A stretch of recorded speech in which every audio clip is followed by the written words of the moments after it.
வந்து ஜஸ்ட் ஒரு part of data தான் நாங்கள் கையில் வச்சுருக்கோம். அவர்கிட்ட அங்கே இருக்கிற ஓவரால் ஓட்டர்ஸ் பேங்க் வரைக்கும் நாங்கள் வந்து அவருக்கு எக்ஸ்பிளைன் பண்ணியிருக்கோம். அவருக்கு மொத்த டேட்டாஸும் கையில் கொடுத்துருக்கோம். எல்லா டேட்டாஸும் வாங்கிட்டு என்னை வந்து நீ வெளியில் போ, என் நிர்வாகிகளுக்கு விருப்பம் இல்லை அப்படிங்கிறாரு. இது எதனால் நடக்குதுன்னு பார்த்தீங்கன்னா, அந்த அந்த பேச்சுவார்த்தையில் நான் திலீப் கிட்ட ஒரு சில விஷயங்கள் சொல்கிறேன். இந்த மாதிரி உங்களோட ஒரு சில நிர்வாகிகள் வந்து இந்த மாதிரியான வார்த்தைகள் தலித் மக்களை நோக்கி பேசுகிறாங்க. இந்த மாதிரி பேசுனா உங்களுக்கு எப்படிங்க ஓட்டு கிடைக்கும், ஒரு சாமானியனை நீங்கள் எப்படிங்க பேசலான்னு அதை வந்து நான் மாவட்ட செயலாளருக்கு கால் பண்ணி எங்கள் தரப்புல இருந்து ஒருத்தர் பேசுகிறாரு. ஏங்க இந்த மாதிரி நீங்கள் தலித் மக்களை ஒரு வார்த்தை பேசுகிறீங்க, நீங்கள் சம்மந்தமே இல்லாமல் நிறைய வேர்ட்ஸ் யூஸ் பண்ணியிருக்கீங்களேன்னு சொல்லி பேசின கன்ஃபெஷன் ஆடியோ என்கிட்ட இருக்குது. ஸோ இதெல்லாம் என்கிட்ட இல்லைன்னு நினச்சிக்கிட்டு, ஆஃப்டர் ஆல் லேடி தானே, அவர் திலீப் சார் சொன்ன வார்த்தை, நீங்கள் ஆஃப்டர் ஆல் லேடி தானே, உன்னால் என்ன பண்ண முடியும்னு கேட்டார். நான் போலீஸ் ஸ்டேஷன் போகிறேன். ஃபஸ்ட்டு நான் போலீஸ் ஸ்டேஷன் போய் கம்ப்ளைண்ட் கொடுக்குறேன். சார் இந்த மாதிரி எனக்கு வந்து பிரச்சனை இருக்குது, இந்த மாதிரி என்கிட்ட வேலையை வாங்கிட்டு என்னை வெளியில் அனுப்புகிறாரு. எஸ்ஐ சரவணவேல் பெருமாளுங்கிறவர் எனக்கு என்ன ஸ்டேட்மெண்ட் கொடுக்குறாருன்னா, அக்ரிமெண்ட் போட்டால் உங்க கூட வேலை செய்யணுமா, அக்ரிமெண்ட் போட்டால் உங்க கூட மட்டும்தான் வேலை செய்யணுமான்னு ஒரு காவல்துறை வந்து எனக்கு வந்து அறிவுறுத்துறாங்க. அடுத்தது நான் எலெக்ஷன் ஆஃபீஸ் போகிறேன்.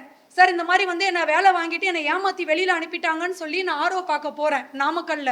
அங்கேயுமே என்ன பண்ணுறாங்கன்னு பார்த்தீங்கன்னா, நாங்கள் போகிறதுக்கு முன்னாடி அவங்க என்ன கேள்வி கேட்குறாங்க, அம்மா அந்த வேலை பார்த்தீங்க பணம் வரல, அந்த கேஸுக்காக தானே வந்திருக்கீங்கிறாங்க. எனக்கு நாமக்கல்ல அவ்வளோ த்ரெட்ஸ் கொடுக்குறாங்க அவரோட கட்சி நிர்வாகிகளுக்கு அவரை பற்றி அவர் என்ன பண்ணுறாருங்கிறத இன்னும் தெரியலை. திலீப் வந்து என்ன மாதிரியான டபுள் ஸ்டாண்டர்ட் ஒர்க் பண்றாருங்கிறது அவர் சம்பந்தப்பட்ட கட்சி நிர்வாகிகளுக்கு தெரியல. என்கிட்ட என்ன பேசுறாருன்னா, நான் அவங்கெல்லாம் பணம் வாங்கிட்டு வேலை செய்யறாங்க, எனக்கு அகெயின்ஸ்டா பணம் வாங்கிட்டு வேலை செய்யறாங்க நிர்வாகிகள் பேசின ஆடியோ ரெக்கார்ட்ஸும் என்கிட்ட இருக்கு. இது எதுவுமே என்கிட்ட இல்லைன்னு நினைச்சுக்கிட்டு ஆஃப்டர் ஆல் பொம்பளை தானேங்கிற ஒரு ஸ்டேட்மெண்ட்டை திலீப் சொல்றாரு. அவங்க மிஸ்ஸஸ் வந்து அவங்க நிர்வாகி கிட்ட என்னை எப்படி அறிமுகப்படுத்துறாங்கன்னா, ஆதவ அர்ஜுனா அண்ணா டீம்ல இருந்து வந்திருக்காங்க. அப்போ இதை நாங்கள் கேட்குறோம், ஏங்க நீங்கள் வந்து சம்மந்தமே இல்லாமல் ஒரு நிறுவனத்தை இன்க்ளூட் பண்ணுறீங்க, நான் வந்து தனிப்படை பிரைவேட் லிமிடெட் கம்பெனி, என்கிட்ட எல்லா டாக்குமெண்ட்ஸும் இருக்குது, நீங்கள் என்ன சொல்லியே நீங்கள் சொல்லலாங்கிறதுக்கு இல்லை அவங்க உங்ககிட்டயும் வேலை பேசுவாங்கன்னு சொல்லி அவரோட மிஸ்ஸஸ் லோகநாயகி வந்து இந்த ஸ்டேட்மெண்ட்டை கொடுக்குறாங்க. இப்போ நாங்கள் இந்த விஷயங்கள்லாம் மாவட்ட செயலாளர்கிட்ட கேட்கவும் அவங்களுக்கு என்ன பயம்னா, நிர்வாகிகள் வேலை செய்ய மாட்டாங்களோ, இந்த பயத்தை எடுத்துக்கிட்டு எங்களை வந்து வெளியில் போக சொல்லிட்டாங்க. ஸோ நாங்கள் கேட்டது, எங்கள் பசங்க வேலை செஞ்சுருக்காங்க, இதுக்காக கிட்டத்தட்ட 6 மாதம் உழைப்பை எடுத்திருக்காங்க, எங்கள் பசங்க வேலை செஞ்ச பசங்களுக்கு சம்பளம் கொடுங்க, நாங்கள் வெளியில் போகிறோம், நீங்கள் பேசுனது எதுவுமே எங்களுக்கு வேண்டாம், நாங்கள் வேலை செஞ்சது எங்களோட உரிமை தொகை, அதை எங்களுக்கு கொடுங்கன்னு சொல்லி கேட்டோம். ஸோ இந்த சம்மந்தப்பட்ட விஷயத்த நான் நேரடியாக ப்ரெஸ்ஸுக்கு வரல, இந்த சம்மந்தப்பட்ட விஷயத்தை எடுத்துக்கிட்டு நான் தலைமைக்கு தான் போனேன். டிவிகே தலைமையில் போய் நான் இந்த விஷயத்த சொன்னேன். இந்த மாதிரி என்னை வந்து இது பண்ணுற மிஸ்யூஸ் பண்ணிட்டாங்க, என்னோட டேட்டாஸ் எல்லாமே வாங்கிக்கிட்டு என்னை வெளியில் அனுப்பிட்டாங்க, கேட்டால் இந்த மாதிரி சொல்கிறாங்கன்னு சொல்லிட்டு. ஸோ அதுக்கு வந்து மிஸ்டர் ராஜ்மோகன் சார், டிவிகேவோட துணை பொதுச் செயலாளர் கொடுத்த ரிப்ளை உங்களுக்கு அப்படியே நான் ஆடியோ ப்ளே பண்ணி காட்டுறேன். இதில் நீங்கள் செக் பண்ணிக்கலாம், அவரோட நம்பர் தானாங்கிறதையும் நீங்கள் செக் பண்ணிக்கலாம். ஏன்னா நாங்கள் வெறும் ஆடியோ இல்லை, வித் வீடியோட ரெக்கார்ட் பண்ணியிருக்கோம். ஹலோ, ஒரு வாய்ப்பு தாங்கம்மா. ஐயா வணக்கம். Hello hello hello hello hello, யாருங்க?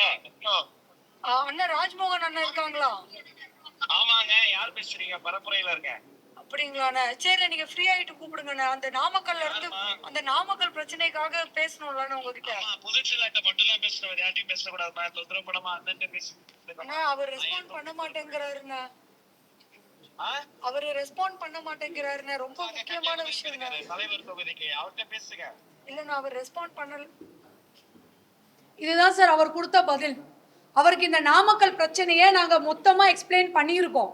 இந்த மாதிரி வந்து அவர் எங்களை சீட் பண்ணிட்டாரு, எங்ககிட்ட எல்லா எவிடன்ஸும் இருக்குன்னு சொல்லி நான் ஃபர்ஸ்ட் அணுகுனதே தாவேக்கால ராஜ்மோகன் அண்ணனுக்கு, அடுத்தது ஆதவார்ஜுனா அண்ணனுக்கு, திரும்ப அருண்குமார் ஐஆர்எஸ் சாருக்கு நான் அணுகுனேன். ஆனால் யாருமே எனக்கு ரெஸ்பான்ஸ் பண்ணலை. போன இடம்லாம் இங்கே போனோம், அங்கே போ, அங்கே போனோம், அங்கே போ. இது வந்து பார்த்தீங்கன்னா ஆல்ரெடி ஷர்மிளாக்கு, டிவிகே ஷர்மிளாக்கும் இதுதான் நடந்துச்சு, ரஞ்சனா நாச்சியாருக்கும் இதுதான் நடந்துச்சு, அதே மாதிரி இப்போ அந்த அஜிதா ஏங்கல் அந்த பொண்ணுக்கும் இதே தான் நடந்துச்சு. ஸோ இதே தான் கண்டினியூவாக பண்ணிக்கிட்டு இருக்காங்க. பெண்களுக்கு முன்னுரிமை தரேன்னு சொன்னவங்க எங்கெங்க கொடுக்குறாங்க? காதை கொடுத்து கேட்க கூட அவங்க கிட்ட நேரம் கிடையாது. ஒரு பிரச்சனைன்னு சொல்கிறேன் சார், நான் 4 மாதம் கர்ப்பிணியாக இருக்கேன் சார், நான் 3 நாளா நாமக்கல்ல உயிருக்கு பயந்து வாழ்ந்துட்டு வந்திருக்கேன். காவல்துறை என்னங்க பண்றாங்க? ஆட்சி பண்ணவங்க என்னங்க, எல்லாரும் என்ன சொல்றாங்க? டிஎம்கே ஆட்சி பண்ணாங்க, அதிமுக ஆட்சி பண்ணாங்கன்னு சொல்றாங்க. ஆட்சி பண்ணவங்களுக்கு எங்கெங்க இருக்கு அதிகாரம்? டிவிகேக்கு எங்க இருந்துங்க வந்துச்சு அவ்வளோ பவர்? ஒரு பொண்ணை, கர்ப்பிணி பொண்ணை மிரட்டுற அளவுக்கு அவங்களுக்கு எங்க இருந்துங்க வந்துச்சு பவர்? நான் உயிருக்கு பயந்து நாமக்கல்ல இருந்து வெளியில வந்திருக்கேங்க. ஒரு சப்போர்ட் கிடையாது. எலெக்ஷன் கமிஷன் என்ன பண்ணாங்க? நான் கிட்டத்தட்ட 20 மீடியாவுக்கு நான் கால் பண்ணியிருக்கேன். இங்க இருக்கிற எல்லாத்துலயும் எல்லாரோட மீடியா சேனல்ல நாமக்கல்ல இருக்கவங்களுக்கு நான் கால் பண்ணேன். அதுக்கான ரெக்கார்ட்ஸ் என்கிட்ட இருக்கு. ஒருத்தவங்க கூட வரல. ஒரு பொண்ணுக்கு பிரச்சனைனா இங்க யாருமே வரமாட்டாங்க. புதிய மாற்றம் வேணும். எனக்கு விஜய் அண்ணனை பர்சனலா ரொம்ப பிடிக்கும். நான் அதுக்காக மட்டும்தான் தாவேக்காக வேலை செய்ய போனேன். என்னங்க எனக்கு நடந்துச்சு? நான் அசிங்கப்பட்டு வந்து நிக்கிறேங்க உங்க முன்னாடி. இதுக்கு எனக்கு கண்டிப்பா பதில் சொல்லணும். நாங்க கேட்கறது, நாங்க வேலை செஞ்சதுக்கான எங்களுக்கு தொகை வேணும். என் பசங்க எல்லாருமே என்னை நம்பி வந்து உட்கார்ந்துருந்தாங்க. 20 பசங்க வேலை செஞ்சிருக்காங்க. இந்த 6 மாசமா ஃபீல்ட்ல எடுத்த டேட்டா சர்வே, இது எல்லாத்துக்கும் எனக்கு பதில் வேணுங்க. சோ அவர் கொடுத்த ப்ரோ நோட் வரைக்கும் வச்சிருக்கோங்க சார். அவருக்கு வந்து பாத்தீங்கன்னா டேட்டாஸ் ஃபீல்ட் சர்வே எடுத்து கொடுத்துருக்கோம் சார். மொத்தம் 109 பஞ்சாயத்து இருக்கு சார். ஸோ இதில் அதுக்கான மொத்த ரிப்போர்ட்ஸும் இருக்கு. நான் ஓரளவே உங்களுக்கு சொல்லியிருந்தேன். 109 பஞ்சாயத்தில் அவர் என்கிட்ட கேட்டது, நிர்வாகிகள் வேலை செய்ய மாட்டேங்கிறாங்க, பணம் வாங்கியிருக்காங்க சார். இந்த ஆடியோவை நான் வெளியிடுவேன் சார். மிஸ்டர் திலீப் அவர்கள் பேசின ஆடியோவை நான் கண்டிப்பாக வெளியிடுவேன். அவர் வந்து என்கிட்ட சொல்றாரு, நீ என்ன ஆடியோ வெளியிட்டாலும் எனக்கு ப்ரெஸ் வந்து நெகட்டிவ் பப்ளிசிட்டி, எனக்கு என்னை பற்றி பேசுவாங்க, எனக்கு பப்ளிசிட்டியாக தான் ஆக போகுது, உன்னால முடிஞ்சதை பண்ணுமாங்கிறாரு. அவருக்காக சாங் ரெடி பண்ணி கொடுத்துருக்கோம் சார். களத்தில் வந்து பார்த்தீங்கன்னா அந்த 109 பஞ்சாயத்தில் இருக்க பிரச்சனைகளை நாங்கள் ஃபைண்ட் அவுட் பண்ணி கொடுத்துருக்கோம் சார். அதில் எந்தெந்த நிர்வாகி ஒர்க் பண்ணலை, அதில் எந்தெந்த நிர்வாகி ஒர்க் பண்ணாங்க அவங்க வெளியில் தெரிய வரலை. அதில் ஒரு சில நிர்வாகி இருக்காங்க சார், தாவேக்காலையும் நல்லவங்க இருக்காங்க. இங்கே நான் தாவேக்கா மொத்தவங்களையும் வந்து தப்பாக சொல்ல நான் வரலை. தாவேக்காலையும் நல்லவங்க இருக்காங்க. 52 நாள் நான் ஸ்டாப்பாக முட்டை பால் ஒரு சில மக்களுக்கு சப்ளை கொடுத்துருக்காங்க. சொந்த கை காசில் கொடுத்தவங்களும் இருக்க தான் செய்கிறாங்க. நான் அந்த டேட்டாஸ் எல்லாம் அவருக்கு எடுத்து கொடுத்துருக்கேன் சார். அவருக்கு தெரியாது சார். அவர் வந்து பிளண்ட்டாக ஒரு ஸ்டேட்மெண்ட் வைக்கிறாரு, நீ வெளியில் போனேன்னா, நான் வெளியில் போய் சொன்னேன்னா நான் உன்னை டிஎம்கேன்னு சொல்லிட்டு போயிட்டே இருப்பேன், எனக்கு ப்ரமோஷன் தான் சொல்கிறாரு சார். ஏன் சார்? டிஎம்கேல தளபதிக்கே வந்து விஜய் பிடிக்கும்னு சொல்லியிருக்காரு சார். ஸோ பிடிக்குங்கிறதுக்கும் நான் ஒரு கட்சியில் வந்து எனக்கு ஒரு கட்சியோட கொள்கை பிடிக்குங்கிறதுக்கு நிறைய வித்தியாசம் இருக்குது. அந்த புரிதல் கூட இல்லை சார் அவங்களுக்கு. அங்கே அவரை பற்றி தெரியாமல் அவரோட நிர்வாகிகள்லாம் கூட நிற்கிறாங்க. அவர் என்ன விதமாக வந்து அவங்கள வந்து பேசுகிறாரு, இதெல்லாம் தெரிஞ்சு இப்போ சமீபத்தில் இந்த விஷயம் நாங்கள் அவருக்கு சொல்லிட்டோம் சார். இந்த மாதிரி உங்களோட மாவட்ட செயலாளர் மிஸ்டர் சதீஷ் அவர்கள் நிர்வாகிகளை வந்து தவறாக ப்ரொஜெக்ட் பண்ணுறாரு. ஸோ அந்த விஷயத்த சொல்லும் போது அவர் என்னன்னா, இந்த விஷயங்கள்லாம் வெளியில் வந்துச்சு அப்படின்னா அவங்களுக்கு நெகட்டிவாக ஆயிரும், தாவேகாக நெகட்டிவ் ஆயிருமே தான் யோசிச்சாங்களே தவிர ஒரு தாழ்த்தப்பட்ட சமுதாய மக்களை பேசுகிறாங்கங்கிறத கேள்வி கேட்கறதுக்கு யாரும் இங்கே இல்லை சார். ஸோ எங்களுக்கு நாங்கள் வேலை செஞ்சுருக்கோம். ஓவரால் நாமக்கல்ல வின்னிங்க்கு தேவையான மொத்த ரெக்கார்ட்ஸும் அவர் கையில் நான் சப்மிட் பண்ணிட்டு வந்திருக்கேன்.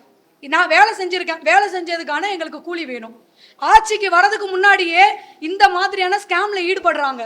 இவங்க ஆட்சிக்கு வந்தால் என்ன சார் பண்ணுவாங்க சார்? எனக்கு அவர் வந்து அஷ்யூர் பண்ண அமௌண்ட் பார்த்தீங்கன்னா 1,25,00,000. அதில் 25 lakhs வந்து பிஃபோர் எலெக்ஷனும் 1 crore ஆஃப்டர் எலெக்ஷனும் தான் பேசியிருக்காரு சார். எல்லாமே சைன் பண்ணியிருக்கோம் சார்.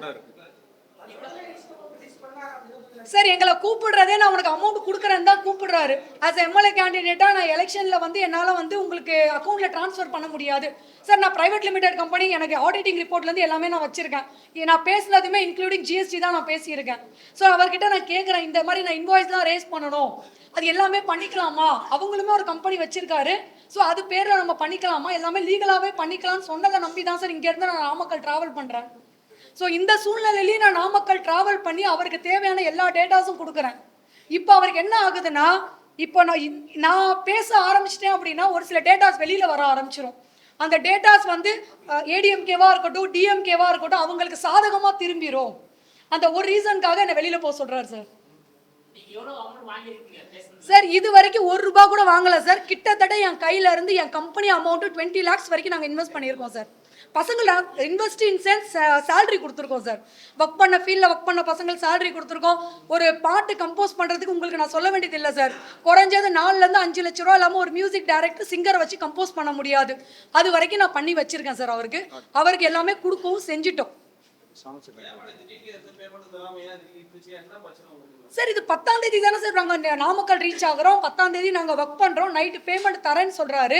நைட்டு தரேன்னு சொன்னவர் நைட்டு இந்த மாதிரியான ஸ்டேட்மெண்ட்டை கொண்டு வராரு. இப்போ எங்களை வேலையே செய்ய வேண்டாம்னு நினைக்கிறவர் நிர்வாகிகளோட சந்திக்க வைக்க தேவை கிடையாது. எங்கள் பசங்களை வச்சு வீடியோஸ் எடுக்க தேவை கிடையாது. நாங்கள் கொடுக்குற ஸ்டேட்மெண்ட் மசூதி போனார் சார். 10ஆம் தேதி நீங்கள் வேணால் செக் பண்ணிக்கோங்க. மசூதி போனார்.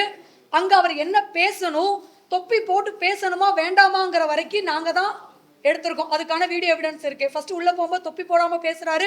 எங்கள் டீம் போயிட்டு இல்லை சார் நீங்கள் தொப்பி போட்டு பேசுங்க, மக்களுக்கு வந்து அவங்களில் ஒருவராக நீங்கள் தெரியணும் சொல்கிறாங்க. ஸோ இஸ்லாமிய மக்களுக்கு என்னென்ன செஞ்சு கொடுத்தா இவங்க ஓட்டு விழுங்கிறது வரைக்கும் நாங்கள் டேட்டாஸ் கொடுத்து அவரை உள்ளே அனுப்புகிறோம் சார். இவ்வளோத்தையும் வாங்கிக்கிட்டு எங்கள் வேலையெல்லாம் வாங்கிக்கிட்டு எங்களோட டேட்டாஸ் எல்லாம் வாங்கிட்டு நீ வெளியில் போன்னு சொன்னால் நாங்கள் என்ன சார் பண்ணுவோம் சார்? அவருக்காக குறிப்பிட்டு சொல்ல முடியாது சார். நாங்கள் இந்த எலெக்ஷனுக்காக ஒரு 6 மாசமாக வேலை பார்த்துருக்கோம் சார். அந்த 6 மாசமாக வேலை பார்த்ததுக்கான சர்வே தான்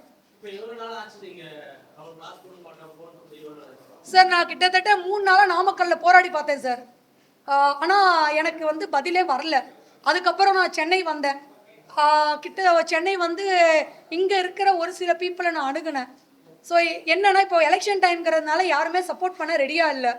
அதனால இதை நான் பிரஸ் மூலியமா தாவேகா தலைமைக்கு தெரியப்படுத்த விரும்புகிறேன் சார். அவ்வளோதான் சார். ஆமாம் சார். சார் இப்போ ஆக்சுவலி என்னன்னா எங்ககிட்ட டாக்குமெண்ட்ஸ் ப்ராப்பராக இருக்குது. அடுத்தது நாங்கள் எலெக்ஷன் கமிஷனும் உச்சநீதிமன்றத்தையும் நாங்கள் அணுகிறோம் சார்.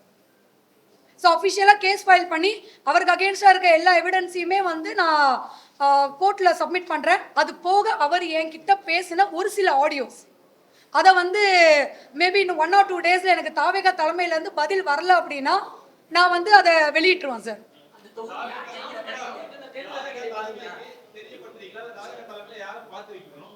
சார் தாவேகா தலைமையில் ராஜ்மோகன் அண்ணன்ட்ட பேசிட்டேன் சார். அவர் அண்ணன் வந்து கேட்கறதுக்கு ரெடியாகவே இல்லை சார். நான் சொல்கிறேன் அண்ணன் இந்த மாதிரி நான் கன்சீவாக இருக்கேன், என்னை வர வச்சு வேலை வாங்கிட்டு என்னை வந்து இந்த மாதிரி வெளியில் அனுப்பிட்டாங்க, எனக்கு இந்த மாதிரி ஆதாரங்கள் இருக்குது. திலீப் என்கிட்ட பேசுன வீடியோ வித் ஆடியோ. ஸோ இந்த வந்து நான் ஃபஸ்ட்டு அவர்கிட்ட சொன்னேன், திலீப் பிரதர் இங்கே வாங்க, நீங்கள் என்னை சீட் பண்ணணும்னு நினைக்காதீங்க, என்கிட்ட நீங்கள் பேசின ஆடியோ இருக்குன்னு சொன்னேன். உடனே அவர் என்கிட்ட என்ன சொல்கிறாருன்னா ஏஐன்னு சொல்லிட்டு போயிட்டே இருப்பேன்னாரு. நான் சொன்னேன் பிரதர் என்கிட்ட இப்போ நீங்கள் சிசிடிவியில் தான், எங்கள் வீட்டு சிசிடிவி சர்வேலன்ஸில் இருக்குது, நீங்கள் பேசுனது ரெக்கார்டில் இருக்குது, நான் பேசுனது ரெக்கார்டில் இருக்குது, இதை எப்படி பிரதர் மறுப்பீங்கன்னு கேட்டதுக்கு அப்புறம் தான் அவர் என்ன பண்ணுறாருன்னா த்ரெட்னிங்கே ஸ்டார்ட் பண்ணுறாரு. சார் நான் கம்ப்ளைண்ட் ரைஸ் பண்ண போனேன் சார். நான் வந்து நாமக்கல் டவுன் ஸ்டேஷனில் எஸ்ஐ சரவணவேல் பெருமாள் சாரை போய் பார்த்து என் கம்ப்ளைண்ட் எல்லாம் சொன்னேன். அவரோட ரியாக்ஷன் இவ்வளோதான் சார் இருந்துச்சு. அவ்வளோதான் சார் பண்ணார். அவர் கம்ப்ளைண்ட் வாங்கவே மாட்டேன்ட்டார் சார். எலெக்ஷன் கமிஷன் போனேன் சார், ஆர்ஓ பார்க்க போனேன் சார். என்கிட்ட டாக்குமெண்ட் இருக்குது, நான் ஏன் சார் பயப்படணும்? நான் ஆர்ஓ பார்க்க போனேன் சார், என் கம்ப்ளைண்ட்டை எடுக்கலை சார். நீங்கள் தலைமையில் எலெக்ஷன் ஆஃபீஸில் போய் கொடுத்துக்கோங்கன்னு சொல்லிட்டாங்க sir. So after press meet வந்து எனக்கு தலைமையிலேருந்து பதில் வரல அப்படின்னா நான் உச்ச நீதிமன்றத்துக்கிட்ட போகிறேன் சார். ஏன்னா இதுக்கப்புறம் எனக்கு ஆப்ஷன் இல்லை, போனது போயிடுச்சு. ஸோ இந்த மாதிரி ஒரு வேட்பாளர் தாவேக்கால இருக்கிறது எனக்கு பர்சனலாக வந்து அச்சுறுத்துது. நான் இனிமேல் நாமக்கலுக்குள்ளே போகணும், என் கார் நாமக்கலுக்குள்ளே என்டர் ஆகுதுன்னு எனக்கு பயத்தை கொடுக்கும் சார். ஸோ என்ன மாதிரி அவங்க ரூல் பண்ணுறாங்கங்கிறது எங்களுக்கு தெரியலை. ஆட்சிக்கு வரல, ஒரு எம்எல்ஏவா ஆகலை, அதுக்கு முன்னாடியே வந்து இந்த மாதிரியான விஷயங்கள்லாம் பண்ணுறவங்கள பார்த்து பயம் கொடுக்காதா சார்? சார் மொத்தம் பேசுறது 1.25. நாங்கள் அந்த 1.25 கேட்கல. நான் வேலை செய்யறதுக்கு நீங்கள் தரேன்னு சொன்ன 25 கொடுங்கன்னு தான் கேட்டோம்.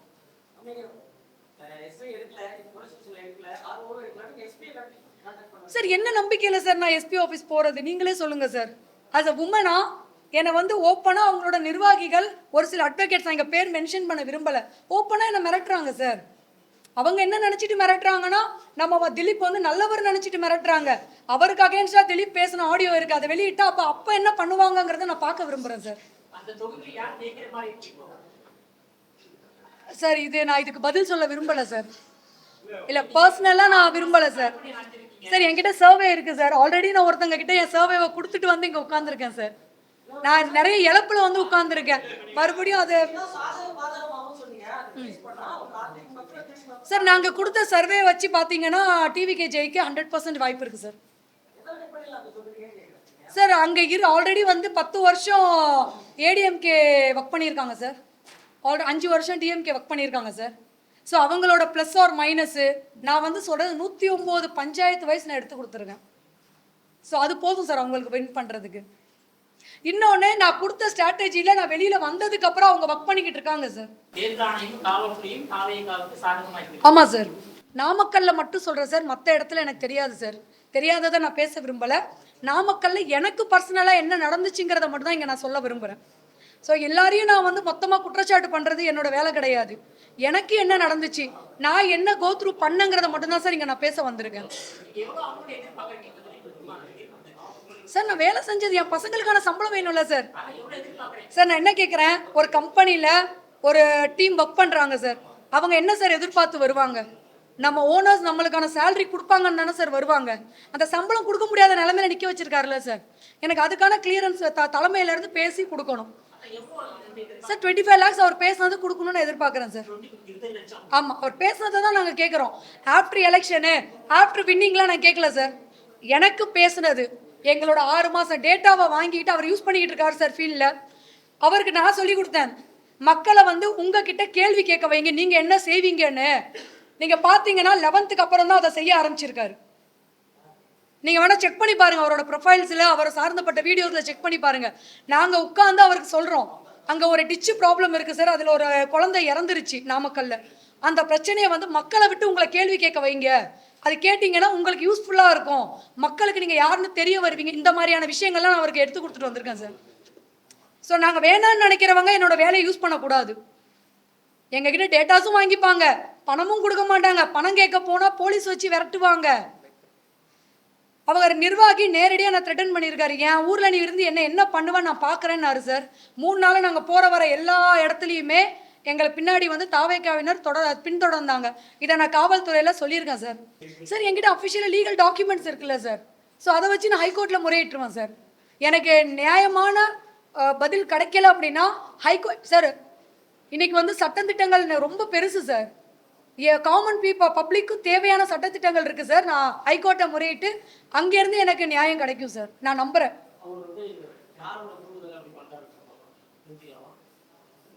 சார் ஃபஸ்ட்டு இங்கே இருக்க மீடியா எல்லாருக்கும் நான் ஒன்று சொல்லிக்கிறேன் சார். அவர் யார் என்னங்கிறத நீங்களே விசாரிச்சிங்கன்னா யாரோட தூண்டுதலில் அவர் பண்ணுறாருங்கிறது உங்களுக்கு தெரியும் சார். நான் பர்சனலாக எதுவும் சொல்ல விரும்பலை சார். சார் நான் ஃபஸ்ட்டு அவரை 28ஆம் தேதி அப்ரோச் பண்ணேன் சார். அவர் திரும்ப 8ஆம் தேதி அப்ரோச் பண்ணி நீங்கள் வந்துருங்க வேலை செய்யுங்கன்னு சொன்னார் சார். சார் பண்ணியிருக்கோம் சார், நிறைய பேரோட ஒர்க் பண்ணியிருக்கோம் சார், ஜென்யூனாக ஒர்க் பண்ணியிருக்கோம் சார். சார் நான் குறிப்பிட்டு இந்த கட்சி அந்த கட்சின்லாம் சொல்ல சார், எல்லாருமே நான் ஜென்யூனாக தான் சார் பார்த்துருக்கேன். நான் பார்த்தேன் இது வரைக்கும் எந்த கட்சிக்காரங்களையுமே நான் பார்த்த வரைக்கும் அன்ஜென்யூன் நான் சொல்லவே மாட்டேன். எல்லாருமே ஜென்யூனாக நடந்துக்கிட்டாங்க, சொன்னதை செஞ்சாங்க, நாங்களும் சொன்ன மாதிரி செஞ்சு கொடுத்துருக்கோம். ஆனால் எங்களுக்கு இப்போது ஃபஸ்ட் டைம் ஃபர்ஸ்ட் எக்ஸ்பீரியன்ஸாக தாவேக்கால தான் சார் நடந்திருக்கு. இப்போ இதே வந்து பார்த்தீங்கன்னா தாவேக்கால என்ன சொல்கிறாங்க, பெண்களுக்கு நாங்கள் முன்னுரிமை தரோம், பெண்களுக்கு வந்து நாங்கள் தாய்மாம சீர் தரோம். ஒரு கர்ப்பிணி பெண்ணா என்ன ரோட்டில் நிற்க வைக்கிறீங்க? நீங்கள் என்னங்க சீர் தர போகிறீங்க? தாய்மாம சீர் நீங்கள் என்னங்க மக்களுக்கு செய்ய போகிறீங்க? மற்ற கட்சியை வந்து நேரடியாக தாக்குறாரு, பெண்களுக்கு பாதுகாப்பு இல்லை. உங்கள் கட்சியில் எங்கெங்க பாதுகாப்பு இருக்குது? இது வந்து தலைமைக்கு தெரிய வரணும்னு சொல்லி தான் நான் மீடியாவுக்கு வந்திருக்கேன் சார். மற்றபடி எந்த நோக்கமும் கிடையாது சார். நான் எனக்கு நியாயம் கிடைக்கிற வரைக்கும் நான் போராடுவேன் சார். அது கிரவுண்ட் ரோட்டில் இறங்கி போராடினாலும் நான் இறங்க ரெடியாக இருக்கேன். இல்லை எனக்கு உச்ச நீதிமன்றத்திலேயே நியாயம் கிடைச்சிட்டுனாலும் அங்கே வரைக்கும் இல்லை, நான் சுப்ரீம் கோர்ட் தான் போகணுன்னா அங்கேயும் போகிறதுக்கு நான் ரெடியாக இருக்கேன் சார். இல்லை சார், நம்ம அது டீட்டெயில் எக்ஸ்போஸ் பண்ண முடியாது சார். இந்த ப்ராப்ளம் வரலைன்னா இவரையும் நம்ம எக்ஸ்போஸ் பண்ண போகிறது கிடையாது. நம்ம அது சொல்கிறது எங்களுக்கு ப்ரொஃபஷனல் எத்திக்ஸ் கிடையாது சார். அடுத்த கட்டமாக நான் ஹைகோர்ட்டில் மனு தாக்கல் பண்ணுறேன் சார். எலெக்ஷன் கமிஷனை அணுகுறோம். மேபி அவரை டிஸ்குவாலிஃபை பண்ணுறதுக்கு சான்சஸ் இருக்குன்னு சொல்லியிருக்காங்க எங்கள் சைடில் இருக்க லீகல் டீம்ஸு. ஸோ அதுக்கு என்ன பண்ணலாம் அப்படிங்கிறத நாங்கள் மேல் பார்ப்போம். அது நடக்காத பட்சத்தை ஹைகோர்ட்டில் முறையிடுறோம் சார். நன்றி சார்.